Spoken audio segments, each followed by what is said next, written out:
संगठन का उदय 21 जुलाई 2015 को हुआ और भीम आर्मी संगठन ने आज 2023 तक अपने भारत लेवल पर ही नहीं इंटरनेशनल लेवल पर अपनी पहचान बनाई।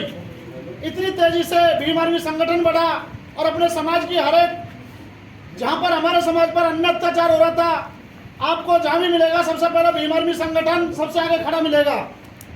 आपने मनीषा वाल्मीकि वाला कांड सुना होगा, जितेंद्र मेघ वाला कांड सुना होगा, या पूरे भारत के अंदर जितने भी कांड हुए सबसे पहले जहाँ कोई नहीं जाता वहाँ भीम आर्मी संगठन पहुँचता है और आपकी कार्रवाई तुरंत होती है।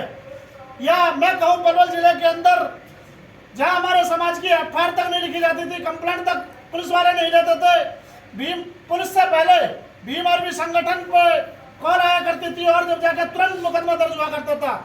आज आपके भाइयों की इतनी पहचान है, भीम आर्मी संगठन ने वो काम करके दिखाया है कि एक बार पुलिस के पास कॉल करने के बावजूद कॉल करते ही तुरंत आप लोगों के काम होते हैं।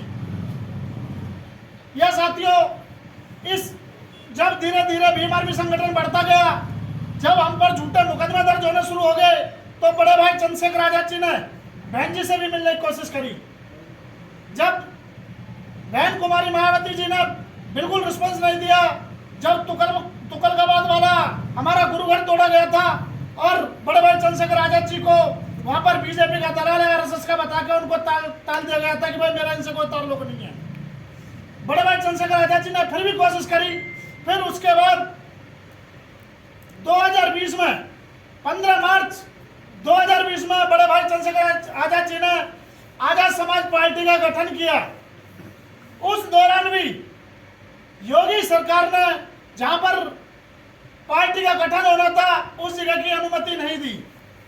फिर बड़े भाई चंद्रशेखर जी ने ऐलान किया पार्टी का गठन तो होगा अगर एक पार्क, कौन सा होटल था भाई, नोएडा के अंदर एक होटल था जो उस होटल का बिल्कुल परमिशन नहीं, गेट बंद कर दिया था। बड़े भाई चंद्रशेखर आजाद जी ने ऐलान किया अगर पार्टी का गठन वहां नहीं होगा तो हम सड़कों पर करेंगे।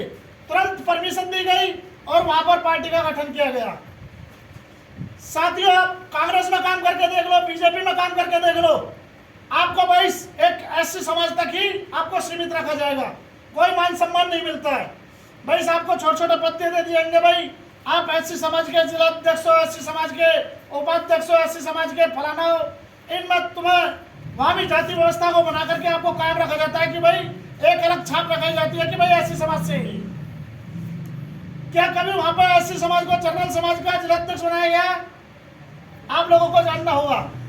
धीरे धीरे चाहे कांग्रेस हो या बीजेपी हो, इन दोनों ने मिलजुल के भाई अब की बार कांग्रेस या बीजेपी दोनों का एक ही काम है, आपका संविधान को खत्म करना।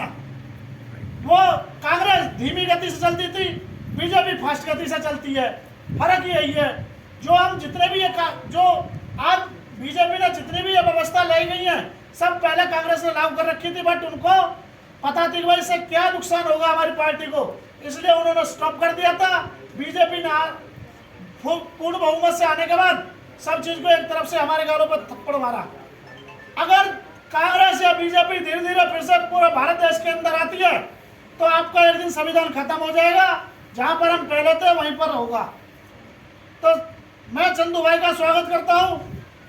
अपने साथियों के साथ जितना भी हम पे बहुजन समाज के लिए काम करा जाए उतना हम काम करके दिखाएं और हम अपने समाज को एक करके दिखाएं कि भाई हम भी कुछ कर सकते हैं।